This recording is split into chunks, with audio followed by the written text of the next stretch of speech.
আমরা মনে করি আমরা বঞ্চিত হইনি, আমাদেরকে বঞ্চিত করে রাখা হয়েছে। আমরা তার শিক্ষকতা দেখি কমিশন করে গরমিল দেখে তৎকালীন ব্রিটিশ সরকারে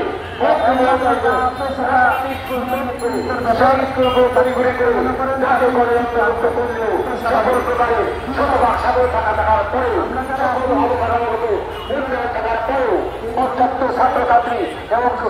মানসম্মত শিক্ষক থাকার পরেও আমাদের বিদ্যালয়কে কোন রিজন উল্লেখ না করে আমাদেরকে বাদ দেওয়া হয়েছে। আজ পর্যন্ত 2015 সাল থেকে এখন পর্যন্ত আমরা থাকতে পারিনি, এই কারণে এই উদ্দেশ্যে আমাদেরকে বাতিল করে রাখা হয়েছে। প্রিয় সাংবাদিক ভাই বোনেরা, আপনাদের লেখনের মাধ্যমে অবশ্যই বাংলাদেশের নিপীড়িত, নির্যাতিত, অবহেলিত, উৎসবের শিকার সারা বাংলাদেশে 20,000 শিক্ষক পরিবারের পক্ষে আপনারা আপনাদের লেখনের মাধ্যমে